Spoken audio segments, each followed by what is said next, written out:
Terwyl ons net so staan, kom ons laat die oë. Dankie Vader Jahwe dat ons so voorreg het om saam te kan sing die woorde van die evangelie. Meer heiligheid gee my. Vader, dankie dat ons dit in Yeshua as ons grootste erfenis kan beskou om aan u beeld gelykvormig te word, om daardie skoonheid, die glans van u heerlikheid, lig waarin daar geen duisternis is nie, geregtigheid. Vader Jahwe, hoe kan ons tonge ooit u skoonheid beskryf? Dankie dat u ons roep en trek en afsonder om in u net aan u te behoort. En dit is ons gebed vanoggend dat onder die geklank van die woord, dat ons onder daardie diepe besef sal kom. Ons is duur gekoop deur die bloed van die lam.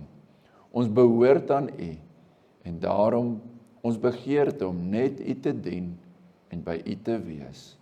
Wakker u ons verlange, ons waaksaamheid en ons volharding ook vanoggend onder die geklank van u woord, deur die krag van u Gees aan, in Yeshua. Amen. U kan die sitplekke inneem baie. Dankie.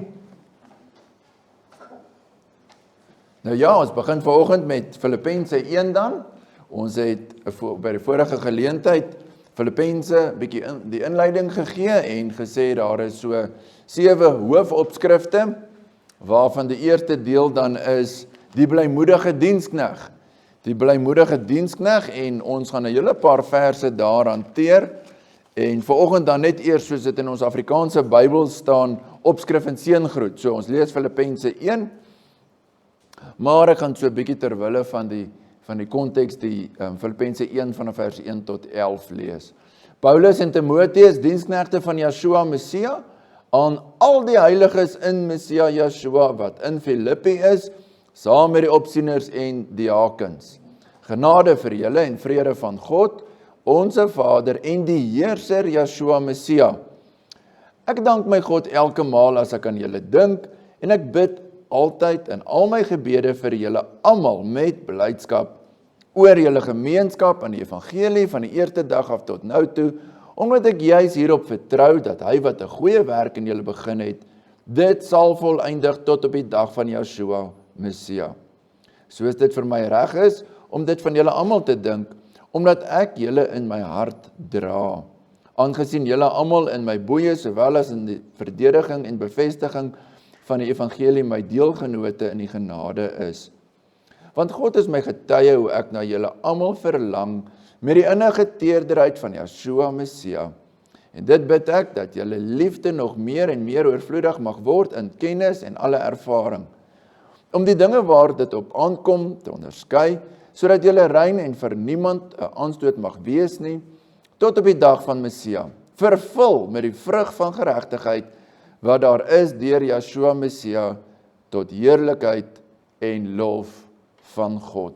Net tot sover mag Vader Jahwe hierdie kostelike deel uit sy woord in ons harte seën, en dis onderskeie van alle gewone briewe, alhoewel daar kenmerklike ooreenkomste is met briewe, 'n opskrif of 'n aanhef, is dit die woord van Jahwe, en gaan ons dit nie maar net hanteer, soos wat ons maar gewone briefies hanteer as ons hulle oopmaak, en sommer maar net die opskrifie lees, soos dat ons baie keer met gemorspos, hulle is slim, hulle kan jou naam, persoonlik, jou naam daar insit, maar dis eintlik niks seggende gemorspos, en dan mens gooi dit maar net weg.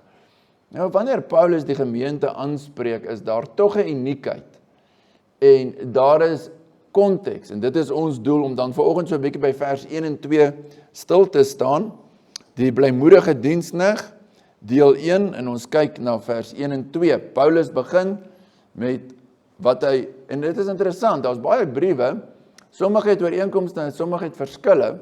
Nou aan die brief aan die Filippense het ons gesê, Paulus is in die tronk daar in Rome, en hy is onder tronkbewaking, toesig, maar Timoteus het toegang tot hom, en Paulus skryf Paulus en Timoteus. Paulus en Timoteus. Is interessant dat as ons bietjie gaan terugdelf, soos ons gesê dat Timoteus was saam met Paulus die eerste keer toe hulle dan Filippi kom. Timoteus is bekend vir die gemeente. Hulle ken vir Timoteus en dit bring dadelik 'n oulike mooi konteks. Nou, ons gaan volgens 'n boodskap later indeel in diensknegte van Yeshua, geheiligdes in Yeshua en genade en vrede van Yeshua. Maar net ter inleiding, as ons lees Paulus en Timoteus, as ek so sit en kyk, dit is 'n groot seën. 2 is beter as 1. As ons nou byvoorbeeld sê, Mani en Luzet help ons met die jeugmiddag, of oom Hendrik en Tannie Hantie, daai 2 saam, dis net pragtig. Nou wanneer Paulus, en ons gaan later sien al die hartsake, dinge wat redelik aangespreek moet word, dat Paulus begin eers met hierdie brief, Paulus en Timoteus, daar's dadelik konteks, die gemeente ken hulle. Interessant, Paulus sê nie, Paulus is 'n apostel, dis net vir Filippense en Tessalonisense en Filemon wat Paulus sy apostelskap uitlos. Vir Galasiërs en ander briewe sê hy, Paulus 'n apostel, 'n gestuurde. Maar Filippense ken hom. Is nie nodig dat hy een of ander op gesag aanspraak maak nie. Hy kan maar net sê Paulus en Timoteus. En dit is wel bekend vir die gemeente. Sekuriteit, hulle ken hom. As Paulus praat soms so vroeg in die brief van sy innige teerderheid, sy liefde, die belange van die gemeente wat op sy hart dra, dan is dit vir die gemeente van Filippense baie, baie bekend. Daar's 'n groot seën wanneer Yeshua die disippels gestuur het 2-2. Nie elkeen op sy eie pad nie, alhoewel ons uniek is, elkeen het sy eie gawes, is daar 'n eensgesindheid tussen Paulus en Timoteus. Ons sê in Afrikaans, hulle praat uit een mond. Dit is vir my die grootste voorreg om saam met Dominee Jaco 'n pad te kan stap. Ons verskil in alle opsigte, né? Een is lank en maar, en een is kort en mooi, en al die ou dingetjies, een eet vis en een eet nie vis nie, en so is daar 'n lys van verskille, maar wanneer dit kom by die evangelie, is dit so kostelik, eensgesindheid. Dis iets wat Jahwe gee. Psalmdigter sê, hoe lieflik is dit as broers saamwoon, dis soos die kosbare salf, wanneer Jahwe daar die heilige olie so op die hoofde van die priesters laat hulle salf, en daardie beeld in die natuur op die Hermonsgebergtes as die sneeu smelt, en dit gaan so in die Jordaan riviertjie in, en na die lewe, daardie vrolikheid. Later in Filippense gaan ons sien hoe Paulus hom beroep op eensgesindheid. As daar enige troos is, maak my blydskap volkome deur eensgesind te wees. Dis waarheen ons op pad is. Maar daar's 'n kostelike werk in elke woord, en ons moet weet, al probeer ons dit baie keer akademies of literêr ontleed, die Heilige Gees het dit geïnspireer, en daardie eerste hoorders, wanneer hulle die brief hoor, het die Heilige Gees die werk gedoen om hy wat 'n oor het te laat hoor wat die Gees in die gemeente sê. En so is dit ook my gebed vir elkeen van ons, dat ons nie maar net vinnig sal lees, Paulus en Timoteus, diensknegte, en daar gaan ons. Dis Jahwe se woord. En dat ons regtig ook sal besef, dat Jahwe het beskik, dat Paulus en Timoteus, hy noem dit sy seun, sy geestelike seun, het 'n pragtige dinamika gevorm. Dinamika, Griekse woord dynamis, krag. En daar's 'n krag in samewerking, daar's 'n krag in eensgesindheid. Hulle was 'n span, en hier help vir Timoteus vir Paulus daar in die tronk, en die gemeente van Filippi verlang na Timoteus, hulle het vir Paulus gevra, stuur asseblief vir Timoteus, en Paulus sal later oor Timoteus ook nog dinge skryf.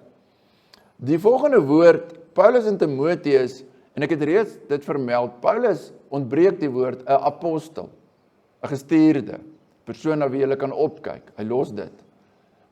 Maar hy skryf iets anders daar, dis bitter interessant. Diensknegte van Yeshua Messia, diensknegte. Nou, later in Filippense gaan ons sien hoe die tema van die dienskneg in Yeshua, die absolute, Filippense 2 vers 7, Yeshua wat dit geen roof geag het om aan die beeld van Jahwe gelyk te wees, maar hy het homself ontledig deur die gestalte van 'n dienskneg aan te neem. So daar was baie konflik. Daar was, ons het al gesê in die inleiding, daar was strewelinge. En Paulus gee dadelik vir hulle hierdie pragtige beginpunt. As ons na mekaar kyk, eerstens sê Paulus, ek en Timoteus is daar om julle te dien. Ons is nie daar om wins uit julle te kry nie. Ons is nie daar om gedien te word nie, ons buig. Ons is diensknegte. Dit bring 'n baie kostelike konteks. Die oomblik wanneer ons voel in die besigheidswêreld, iemand wil iets uit my kry, iemand wil my net as 'n bate gebruik, dan is 'n mens, dan sal verwydering en verwildering. Maar die oomblik as jy agterkom, die persoon wil opreg dien, hy staan in diens van iemand groter as hy self, dan is daar trots en daar is 'n pragtige verheerliking. Nou, Paulus is nie net 'n diensknegt van homself of van een of ander organisasie nie. Hy en Timoteus is diensknegte, en hier is ons eerste van 3 van vandag se boodskapdele, diensknegte van Yeshua Messia. Dis die verlossingsplan. Ons was slawe van die sonde. Israel was slawe in Egipte van Farao. En hulle moes Ramses en al daai vieslike Egiptiese stede bou tot eer van hulle afgode. Ons was in die sonde slawe, gebonde, koninkryk van duisternis.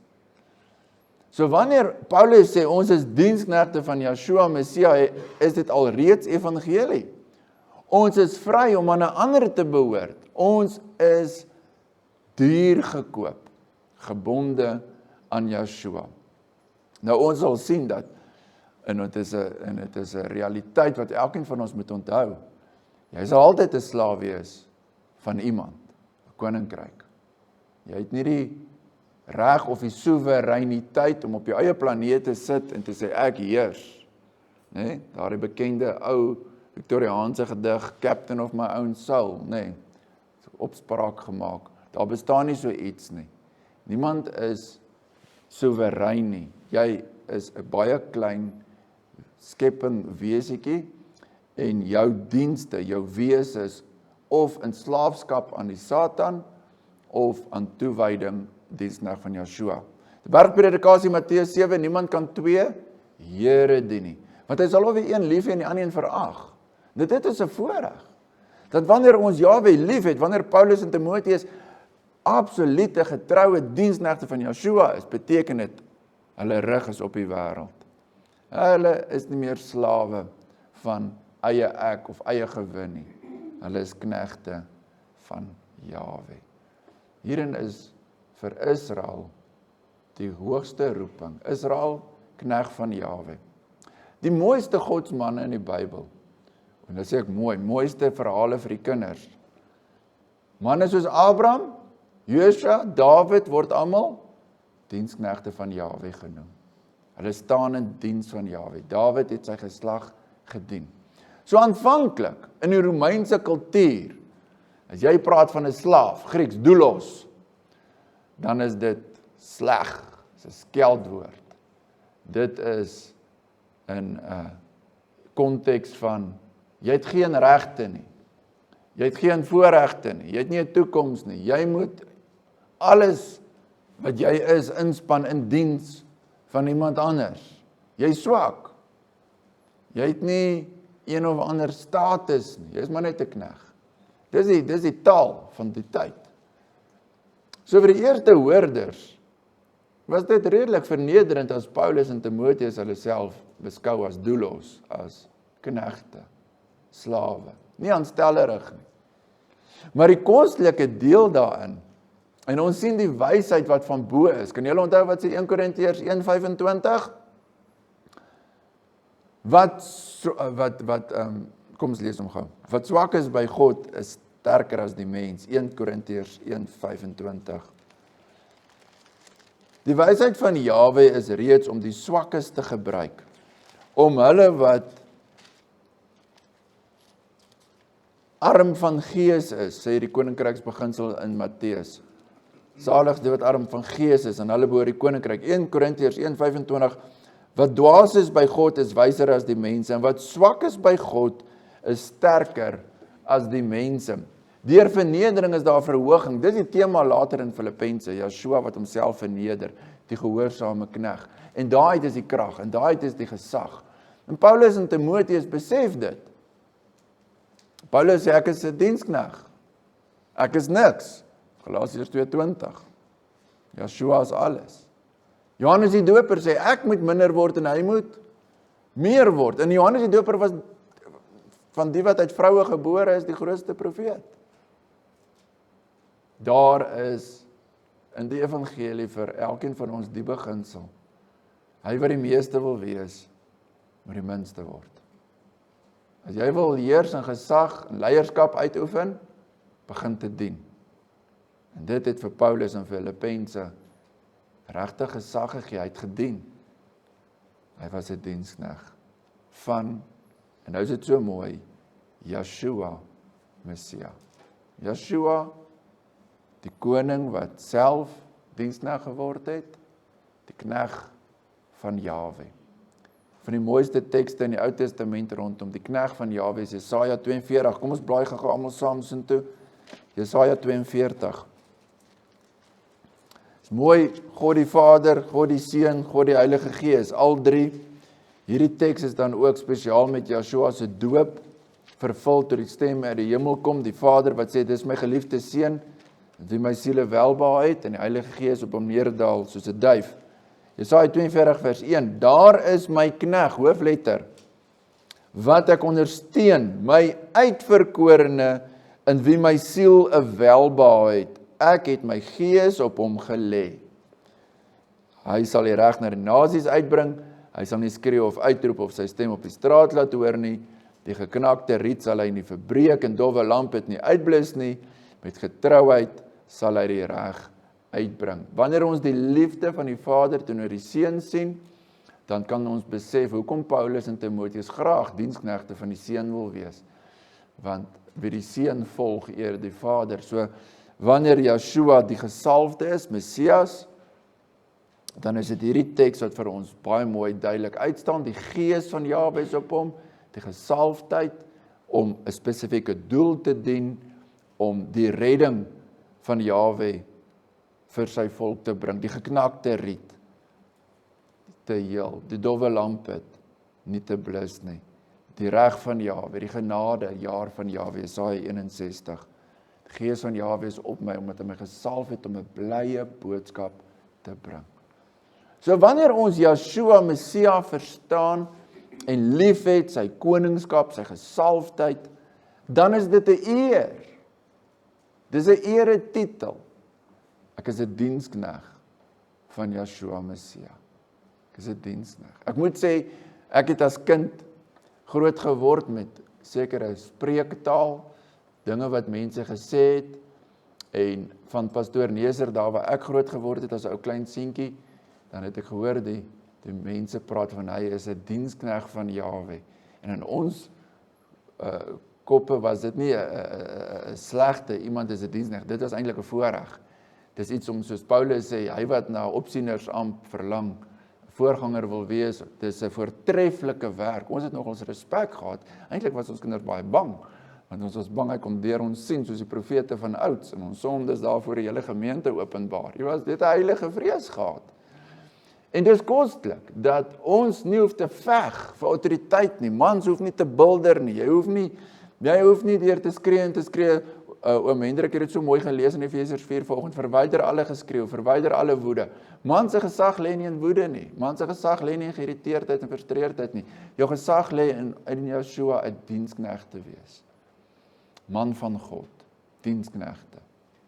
Paulus hoef nie vir die gemeente van Filippense bang te maak nie. Hy hoef nie vir hulle te sê, julle beter vir my te luister, ek het al dooies opgewek, nee, hy kan net sê, ons is diensknegte van Yeshua. En jy is veilig, jy is geborge, wanneer die koning, as jy in sy diens staan. Is altyd interessant, die staatsdiens, dink maar aan 'n ander land, as ons land se voorbeelde nie goed is nie. Maar daardie soldaat word beklee, hy kry sy klere, hy stap in 'n uniform in, daar's klare koninkryk, daar's klaar gesag, hy neem net daardie diensplig, daardie roeping, daardie trots, daardie identiteit, dit is so kostelik. Ons was in die koninkryk van die duisternis, maar ons is nie meer daar nie. Ons is diensknegte van Yeshua Messia. En ons word bekleed met sy klere. Ons word toegerus met sy wapenrusting. Ons word voorsien deur die koninklike wet. Soek eers die koninkryk van Jahwe en sy geregtigheid en al die ander dinge sal voorsien word, gegee word.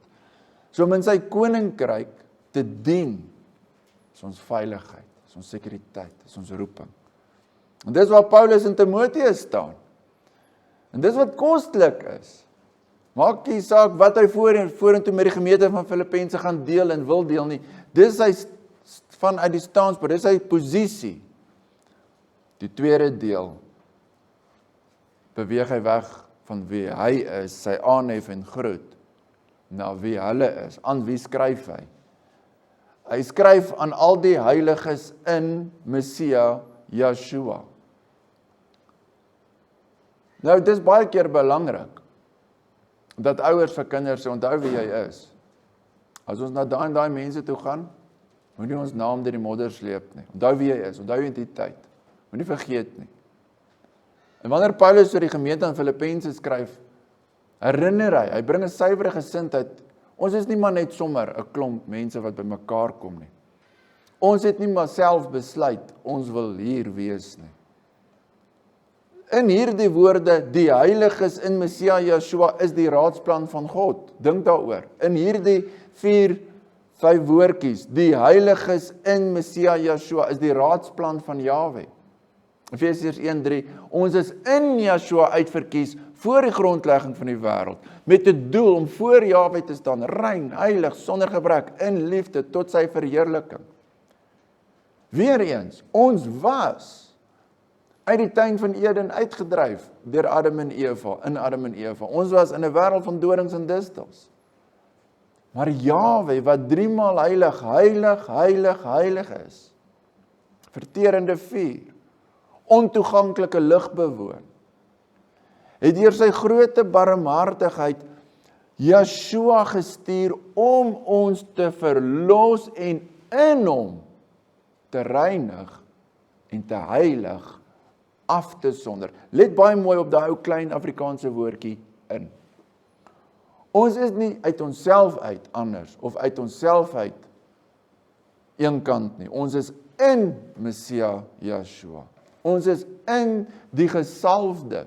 Ons is deur die Heilige Gees afgesonder. En dit is die hoorders van hierdie brief.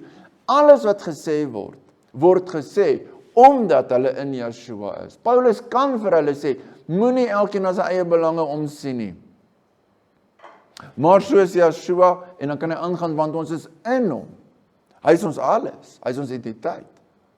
Hy kan vir hulle skryf oor burgerskap. Ons is nie burgers van hier nie, ons het 'n hemelse burgerskap, want ons is in Yeshua. Hy kan hulle troos. Hy kan vir hulle sê, die lewe is my Messia en die sterwe is wins, want ons is in Yeshua. Verbly jou in Jahwe. Ek herhaal, verbly jou in Jahwe. As dit nie was vir daardie posisie in Yeshua nie, sou die brief geen waarde gehad het nie. Maar omdat ons as Jahwe se kinders vanoggend kan sê, dankie Jahwe, ons as gemeente, of ons dit nou hier in Pretoria is, of waar sy kinders in die wêreld ook al verstrooid is, ons is in Yeshua. En daarom het die woord op ons lewens betrekking, toepassing, hoogste gesag. Dit is ons grootste realiteit. Nie daai pubwiel, en ek sit al vir 2 weke met die bus met 'n pubwiel, en hy wil nie van self regkom nie. En ons probeer, en help dit nie. En die ding kan so groot raak vir jou, want jy probeer, en niemand werk saam nie, en. Dis nie jou grootste realiteit nie. Jou realiteit is, jy's duur gekoop, en jy's in Yeshua. Paulus gaan oor 'n klomp goed skryf. Hy susters, wat mekaar so 'n bietjie die lewe moeilik gemaak het. En jy raak so bewus van hierdie persoon, want is nou in jou, en jy dink heeltyd daaraan, ons is heiliges in Messia Yeshua. Of ons nou later gaan skryf oor Paulus wat sê, ek het geleer om baie te hê, of min te hê, oorvloed te hê, gebrek te hê, ek is tot alles in staat deur Yeshua wat my die krag gee. in Yeshua. Dit is my grootste realiteit. Of hy skryf oor Epafroditus se siekte, en of hy skryf oor Timoteus wat hy gaan stuur, maak nie saak van die omstandighede nie. Timoteus stuur hom van sy omstandighede vir bekend te maak nie. Dit is alles ondergeskik aan ons is in Yeshua. En Paulus op hierdie stadium wag hy vir die verhoor, die finale verhoor, die saak het voorgekom, Teresa, dit is nie meer 'n gesloerery nie, dit is nou so. Dit is of dood of lewe, een van twee. Dit beteken nie as hy gaan sterwe, nou is hy nie meer in Yeshua nie, Jahwe het hom versaak nie. Nee, hy sê, maak nie saak, wat gaan gebeur nie, dit gaan tot verheerliking van Yeshua wees, want ek is in hom. Of ek lewe of ek sterwe, maak nie saak wat hulle gaan besluit onder Jahwe se soewereiniteit nie. My hele lewe is in hom. In die gemeente van Filippense moet dit onthou. Dit is hulle identiteit. Ons is in Yeshua geheilig. En dit is baie belangrik, en ek wil hê ons moet vinnig net gou na so een of twee tekste kyk. Die eerste een is Yeshua se hoëpriester gebed in Johannes 17. Wanneer Yeshua daardie aand in die bo vertrek met sy disippels, daardie intieme gesprek het, dinge te sê wat, soos vir Thomas, ek is die weg, die waarheid en die lewe, ek laat julle nie as wees agter nie, ek stuur vir julle die Heilige Gees, daardie, ek wil amper sê, die diepste krag van die verbond, veral dan in sy gebed in Johannes 17, Vader, ek wil hê dat waar ek is, hulle saam met my sal wees, sodat hulle my heerlikheid kan sien, wat ek by u gehad het, daardie intiemste verbondskrag, erfenis, testament, dan sê Yeshua in Johannes 17 vers 17, weet nie kom baie, dink ek so baie my kinderdae nie, né?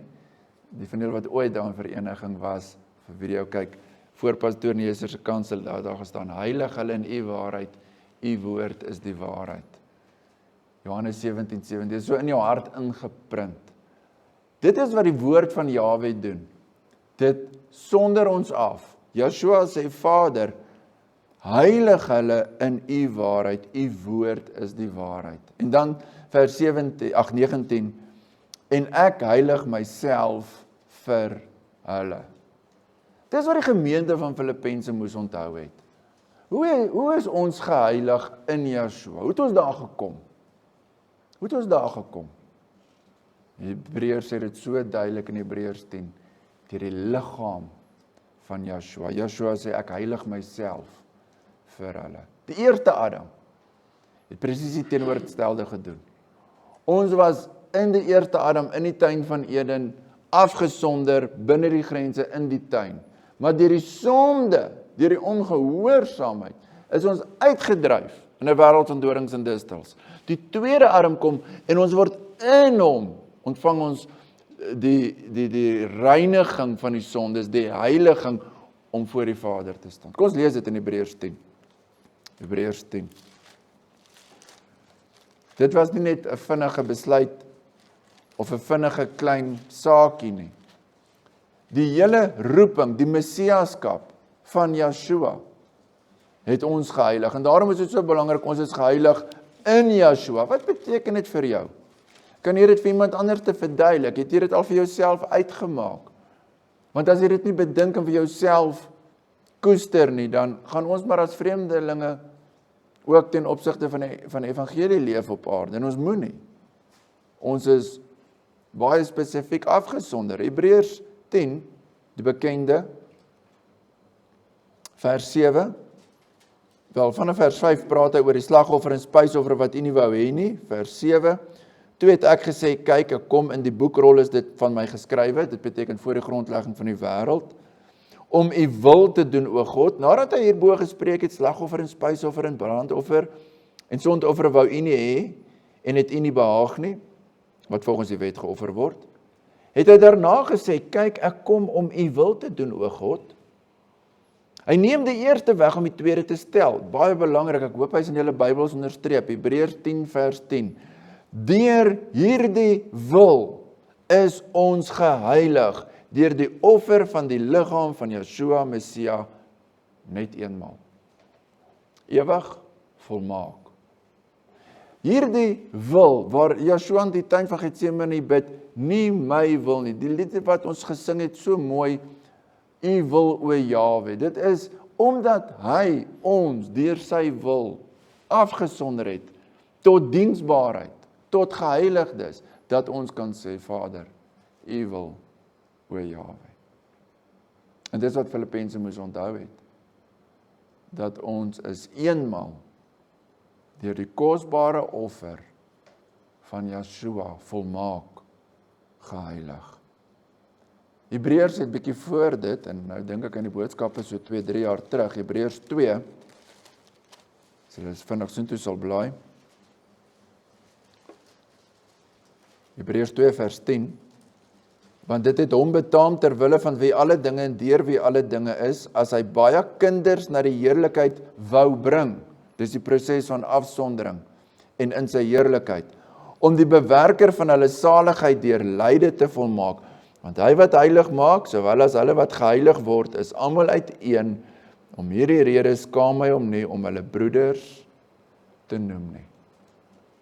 So wanneer ons die inleiding lees, Filippense 1 vers 1, Paulus en Timotheus, diensknegte van Yeshua Messia, aan al die heiliges in Messia Yeshua, in Messia, in die gesalfde, gestuurde lam van God. Ons is deur sy bloed geheilig. Net daai twee. Ons is diensknegte en ons is deel mede heiliges, is die evangelie. Dis identiteit, dis Jahwe se raadsplan. En dis die belangrike konteks. As ons die briewe van die Bybel optel, dan is dit nie maar vinnige opdragte, jy moet dit doen of jy moet dat doen of het jy gehoor. Dit is, ek skryf vanuit Yeshua tot mense wat in Yeshua is. En dit verander alles. Prakties. Jou lewe is 'n brief. Jou lewe is 'n brief. Paulus sê ons lewe was 'n brief, nie geskryf op kliptafels nie, maar die werke wat getuig van die krag van die opstanding van Yeshua in mense se lewens en harte. Wat is die brief? Wat staan bo aan jou brief? Is dit ek en my begeertes wat 'n invloed wil uitoefen op almal? Ons almal wil iets wees, almal wil 'n YouTube kanaal hê of homself verkoop? Nee. My hele lewe. Ek is 'n dienskneg van Yeshua. Nie 'n dienskneg van die sonde nie. My lewe word nie gekenmerk aan ek is 'n slaaf van die sonde en ek maak wat ek wil nie. Nee, my lewe elke oggend is 'n brief, 'n getuienis, 'n lieflike geur. Ek is 'n knegg van Yeshua. En ek staan in diens van die koning se koninkryk aan al sy geheiligdes. En spesiaal sê Paulus in Galasiërs doen eerste goed aan die huisgenote van God. Daardie geheiligdheid maak dat ons 'n hegte familie is. Hebreërs 2 waar ons is, daarom skaam hy hom nie om hulle broeders te noem nie. Deur hierdie wil, deur hierdie heiliging, deur hierdie eenheid. So, daarom gaan Paulus later in Filippense skryf oor die eensgesindheid. Want dit is moontlik om in Yeshua daardie eensgesindheid te bereik. Korintiërs, ons is lede van sy liggaam. Dis 'n kragtige identiteitsboodskap. Kom ons blaai weer aan na Filippense 1 toe en ons gaan na ons derde deel, die laaste deel van vandag se boodskap. Die eerste deel was gewees, diensknegte van Yeshua Messia, en dan die klem, die tweede een, ons is geheilig eers Messia Yeshua. Interessant, en ek sal dit nou weer herhaal, wanneer die derde een bykom, heerser Yeshua Messia. Filippense 1, vers 2, ek sien ek het vers 1 se laaste deel, saam met die opsieners en diakens, net baie interessant, daar was orde in die gemeente. Paulus skryf die brief spesiaal aan al die heiliges, saam met die struktuur wat Yeshua, Efesiërs 4, oom Hendrik het vers 17 begin, net voor dit, Yeshua het gegee, leraars, apostels, herders, om die heiliges toe te rus, om te dien met gawes. En daarom is daar opsieners en diakens gewees. Baie belangrike deel, in Filippense ook in die gemeente, Paulus sê spesifiek, hy skryf aan hulle is die manne wat hierdie brief ter harte moet neem, en eerste wees om in voorbeeld te dien. Vers 2, genade vir julle en vrede van God, onse Vader en die Heerser Yeshua Messia. Weereens, net daai twee begrippe, genade en vrede, is die hele evangelie. Want uit genade is julle gered, Efesiërs 2. Dit nie uit julle self nie, met hierdie geloof, dis 'n gawe van God. Die genade van Jahwe, wat vir ons as sy kinders in Yeshua so diep en ryk openbaar is, dat hy nie sy lewe kom gee het vir goeie mense nie, maar vir 'n hoer, vir 'n bevlekte Jerusalem, vir 'n wederstrewige volk, vir 'n hardnekkige volk, vir 'n weerspannige volk. In ons Bybelstudie in Deuteronomium voel 'n mens wil huil, maar jy huil oor jou eie toestand, want dis wie Israel is. Jahwe bewys genade op genade in Yeshua. Johannes 1, dat ons die heerlikheid van die enige gebore seun aanskou, die heerlikheid soos die wat van die Vader kom, genade op genade. En wat is die genade? Die redding, die sterfte, die opstanding. En wat bring dit mee? Wat is die werking daarvan? Wat is die vrug daarvan? Vrede. Goddelike, soos Dominee Jaco die oggendstiltes maak, shalom. 'n verhouding met Jahwe. 'n vredesryk waar hy regeer as vredevors. Baie spesifiek, genade vir julle in al die ou briefies van daai tyd, soos vandag, groete. Dit was maar die standaard, groete.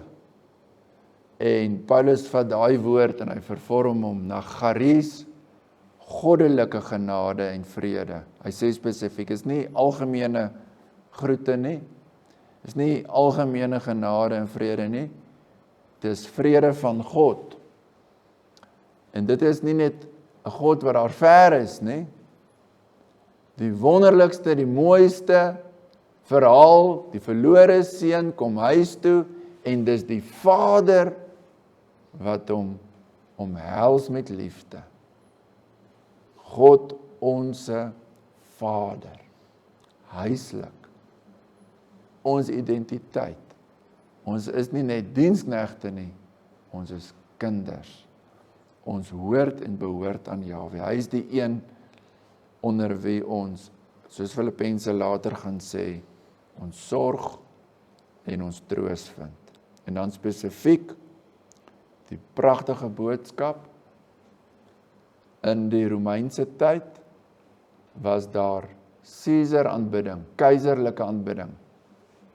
Hierdie beeld van Daniël waar daar begin wêreldryke vorm het soos Babylon. Ons sien dat Nebukadneser het 'n stryd gehad met hoogmoed, net die openbaring van Satan. En so ook die Perse en so ook die Grieke. En dan kom dit tot 'n klimaks onder die Romeine, dat die Caesars het so waansinnig begin raak en hulle self met goddelike eienskappe toegeëien, bedoelende dat die publiek hulle maar nie, in die begin was dit kan aanbid, en toe later was dit, soos wat sonde is, dit word van kwaad na erger, moet aanbid. Die keiserlike aanbidding was verpligtend. Jy kan al jou goetjies se name noem, maar jy sal praat van, en ek gaan dit in Afrikaans sê, die Heer Caesar, of Nero eintlik later. Kyrios, Lord. En dit was in daardie tyd 'n baie bekende dat jy moes die Caesar se, die keiser se goddelikheid erken. Jy kan jou God dit doen, jy kan jou God aangaan met die godsdienst, maar erken nie, die keiser is ook God. En ons weet van Polycarp, wat met sy verhoor het hulle hom gesê, Polycarp, jy moet net oor jou lippe sê, die Heer, wat ook al die keiser se naam was. En is ons genoeg, en ons sal jou laat vrylaat. En hy het besef hoeveel krag daarin gelê het in daai titel, want dit is 'n belydenis. En hy het geweier, en hy is verbrand. En wanneer Paulus in daai tyd, in daardie kultuur praat van die heerser Yeshua Messie. En ek sê dit altyd, want dit het in Afrikaans ongelukkig 'n rammelwoord, Here Jesus Christus, omdat mense dit so uitelik gebruik, en omdat predikante dit dalk nie met genoeg respek gebruik nie, het dit amper vir ons, in plaas van wat dit respek opwek, amper iets geword wat jy nie eers wil hoor nie. Nou wil ek hê ons moet stil staan. Dink mooi wat staan hier. Die heerser, nie Caesar nie. Ons as gelowiges in Filippi, en ek het laas het ons gesê dat Filippi was 'n baie unieke Romeinse stad, omdat dit daar is waar, ek eers bietjie onthou wie is daai twee manne, Marcus Antonius, Mark Antony en Brutus, waar die veldslag gelewer is, waar hulle gewreek het op Caesar se sluipmoordenaars. Mark en Octavius teen Brutus en daai klomp. En daar is daai plek as 'n Romeinse stad gedoop met al die voorregte wat jy in Rome gehad het, het jy daar gehad. Maar saam met al die voorregte kom die verantwoordelikhede. Hulle was sensitief op keiserlike verering. En die gelowiges het net een koning, net een heer gehad, een heerser. Een aan wie ons al die hulde en eer bring, een onder wie se gesag ons buig. Die heerser, Yeshua Messia, die koning van die konings wat op die troon is. Nou hierdie tema gaan julle in Filippense 2 baie duidelik sien. Die naam van Yeshua, in sy naam sal buig elke knie van die wat in die hemel en op aarde is. Daai goddelike gesag. So in die aanhef moet ons asseblief waak, en ek weet, ek is ook 'n kind van die tyd. Ek weet wat is ons stryd. Dat ons verby so aanhef net vinnig verbygaan, en dan spesifiek as ons lees die heerser Yeshua Messia. Daar's 'n rede hoekom Yeshua 3 keer, Yeshua Messia 3 keer in 2 verse staan. Dis nie 'n uiterlike gebruik nie. Dis omdat alles oor hom gaan. Dis omdat en ek sluit af en vat saam, omdat Paulus en Timoteus diensknegte van Yeshua was. Maar hy is die Messia, die lang verwagte. En die gemeente is geheilig deur die Messia Yeshua. En die genade en die vrede, die krag van die evangelie is van God die Vader deur sy seun wat die heerser is, wat op die troon is, wat wag dat sy vyande gemaak word 'n voetbank van sy voete. En of jy nou soos die Filippense 'n stryd in die tyd van Nero geleef het met sy, en dit is daai tyd 60 na Messia, waar Nero beserk was, behep was met aanbidding, siek was. En ons ken sulke heersers in ons tyd. Magspel. Die gemeente ontvang genade en vrede van hom van wie daar gesê is later in die brief, die naam bo elke naam. Hy is uitermate verhoog. Dit gee vir hulle perspektief. Dit maak dat hulle die hele brief wat Paulus gaan skryf in die regte lig sien. En so wil ek elkeen aanspoor om hierdie 3 punte vandag in julle hart vas te maak. Ons is ook sy diensknegte. Ons is ook geheilig in Yeshua. En die vrede en die genade wat Paulus ontvang het om aan die gemeente te skryf, het nie minder geword nie. Dit het nie anders geword nie. Dit is presies vir ons nie die goedertierenheid van Jahwe. Is elke môre vir sy kinders.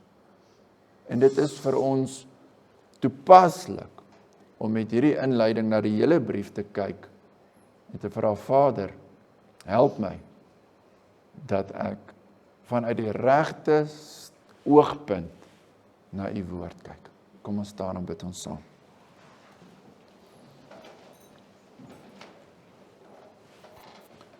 Dankie ons hemelse Vader, dat ons in Yeshua kan leef en bestaan, die lewe vind. Dankie vir die evangelie, die testament, die erfenis, wat soos wat Israel van ouds daar gestaan het by die beloofde land, 'n land van melk en honing, is u woord vir ons vanoggend 'n land van melk en honing. U beloftes voed ons, dit koester ons. Dit is daardie soet smaak in ons mond. Wil u vir ons help om dit wat ons hoor, rondom diensbaarheid en identiteit, heiligheid, en dit wat u vir ons is, ons God en ons Vader, dat ons dit sal koester, ook hierdie week, en totdat u kom. Dankie dat ons in Yeshua begenadig is, en dankie dat u vrede wat alle verstand te bowe gaan, ons harte en sinne kan bewaar. Ons dankie daarvoor in Yeshua. Amen. Kom ons sê vir jou, Jahwe sal ons seën en ons behoed. Jahwe sal sy aangesig oor ons laat skyn en ons genadig wees. Jahwe sal sy aangesig oor ons verhef en aan ons sy vrede gee in Yeshua deur die krag van die Heilige Gees. Amen.